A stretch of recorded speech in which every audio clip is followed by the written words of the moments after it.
كابتن خالد صالح عضو مجلس اداره نادي كفر الشيخ والمتحدث الاعلامي لمجلس الاداره. في البدايه بنرحب بك يا كابتن. اهلا وسهلا ومنورين نادي كفر الشيخ، وبنرحب بالزميل الاستاذ احمد فتاح وباسره. كابتن النهارده كان المفروض انعقاد اليوم الثاني للجمعيه العموميه ولم يكتمل النصاب القانوني، يا ترى ايه المستجد بعد كده؟ هو انت عارف حضرتك ان جرت العاده في الانديه اللي هي يعني خارج القاهره واسكندريه، في لا طالما ما بيتضمنش جدول الاعمال دايما انتخابات، بتلاقي الاقبال على حضور الجمعيه العموميه ضعيف، او الناس ما بتشغلش بالها زي ما حضرتك عارف بحضور الجمعيه العموميه، وخصوصا مع ضغط العام الدراسي ومشغوليات والفتره خلاص يعني احنا في موسم امتحانات، فده خلى اغلب الاسر النهارده رغم ان هو يوم اجازه ما تتواكبش او تتواجد في الجمعيه العموميه، ولكن ده يعني ما اختلفش في الامر شيء. هيتم عرض الميزانيه او الحساب الختامي على الجهاز المركزي، وبيعتمدوا او لو في اي مخالفه بيرجع تاني لاداره النادي، وفي خلال 30 يوم بيرد النادي على الجهاز المركزي، وان شاء الله ما فيش مشاكل خالص، لان جدول الاعمال ما كانش بيتضمن غير اعتماد الميزانيه، ودي كانت ابرز حاجه في جدول الاعمال النهارده. لأول مرة نخش بقى على الشغل في فريق كرة اليد والبقاء بالدوري الممتاز وترتيبه ال 21 من 32 فريق، يعني يعتبر إنجاز الموسم ده للكابتن.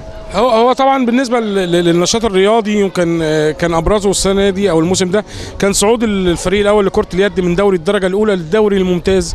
وانت عارف حضرتك قوه المنافسه، فرقه طالعه بتشارك مع انديه لها باع طويل في كره اليد، زي بورسعيد كان بطل افريقيا قبل كده، وكان الشمس والمعادي وهوليدو والترسانه والاسماعيلي، وفرق لها باع طويل في اليد. ففرقه كفر الشيخ انها تحافظ على البقاء، لان السنه دي كان بيهبط 6 فرق، فانك انت ما تبقاش من الفرق اللي بتنافس على الهبوط بل بتحتل مركز كان بيكون متوسط في جدول الدوري، فده بيعتبر نوعا ما انجاز في ظل امكانيات النادي المحدوده، وان شاء الله بنسعى ان السنه الجايه يكون للفريق مكان في المقدمه، ما كانش هينافس على صعود المحترفين يبقى على الاقل في الفرق الاولى في جدول الترتيب. لا صوته يعلو في نادي كفر الشيخ فوق الفريق الاول لكرة القدم، ولاول مرة متصدرين البطولة، ودعم كبير من مجلس الاداره للاعبين، يعني شايفين المجلس بقوة دعم للفريق رغم قلة الامكانيات. هو انا مش عايز اقول لحضرتك، هو يعني طبعا انت ملم معانا من الترتيب الفريق من اول موسم، مش اول مرة، هو الفريق كان بيحتل صدارة المجموعة حتى نهاية الدور الاول. اول موسم السنة دي. لا الموسم ده تقريبا الحمد لله يعني في الصورة من أول الموسم حتى الأسبوع النهاردة الأسبوع ال15، والفريق بيحتل قمة المجموعة، وده إنجاز أعتقد يعني إن هو يعني جديد على طبعا مش على نادي كفر الشيخ، لكن جديد على الظروف الحالية اللي فيها الفرقة. طبعا حضرتك عارف قله الموارد، انا في مجموعه بضطر اسافر مطروح مره واثنين، الضبعه والحمام ومشاوير كلها بعيده شويه، فدي بتكلفني انتقالات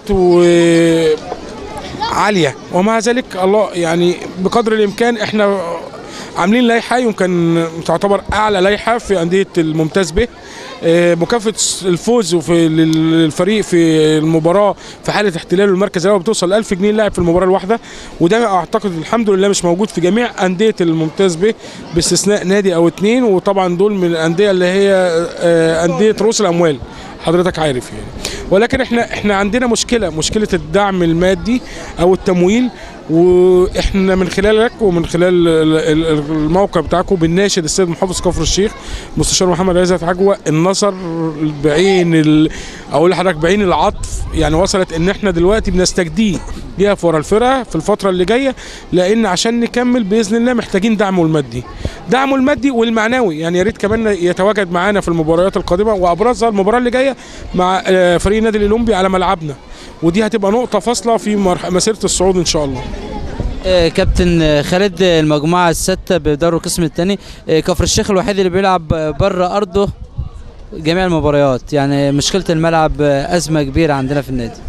حضرتك عارف ان دي مشكله، يمكن زي ما حضرتك بتقول وبتاكد احنا بنعاني، احنا بنلعب في ملعبنا وبنلعب في ملعب الخصم، يعني احنا ملعبنا 14 مباراه او 13 مباراه اللي هم المفروض نلعبهم على ملعبنا بنلعبهم خارج مدينه كفر الشيخ على بعد 40 كيلو من مدينه كفر الشيخ. يعني بننتقل، يعني احنا زينا زي اي فرقه جايه من بره، بننتقل وبنضطر نبيت معسكر ليله المباراه خارج كفر الشيخ.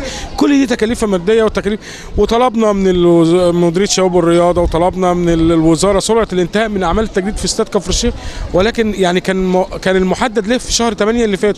احنا النهارده في شهر مارس، في يعني مر حوالي اكتر من 7 شهور وما زال الملعب لم يتم الانتهاء من عمليه التجديد بيه. دي مشكله احنا عايشينها ومش لاقيين لها حل. احنا الفرقه الوحيده في ال 83 نادي اللي بتلعب جميع مباراتها خارج ملعبها. كابتن، في نهايه لقائنا الكلمه اللي توجهها لاعضاء الجمعيه العموميه بنادي كفر الشيخ. بشكرهم جدا جدا على وقفتهم معانا الفتره اللي فاتت. بجد يعني احنا محظوظين ان احنا معانا اعضاء جمعيه عموميه بالتركيبه دي. الناس واقفه معانا بتساندنا، واقفه في ظهرنا، ولكن احنا بس بنتمنى يعني يعذرونا لو في اي اوجه قصور. اكيد ما احناش ملايكه، اكيد ما احناش كلنا ايجابيات، اكيد في سلبيات. نتمنى انهم يشاركونا، يلفتوا نظرنا ليها، ويصبروا علينا. يعني احنا بقدر المستطاع زي ما حضرتك شايف احنا غيرنا المكان 180 درجه. فيا رب عايزين نكمل كمان، وعندنا طموحات وامال كبيره ان احنا ننهض بالنادي اكبر من كده، ونضيف كمان كتير للنادي. فنتمنى منهم يقفوا معانا ويساندونا ويعذرونا في اي اوجه قصور. شكرا يا كابتن، متوفقين لنادي كفر الشيخ. شكرا يا استاذ احمد، متشكرين.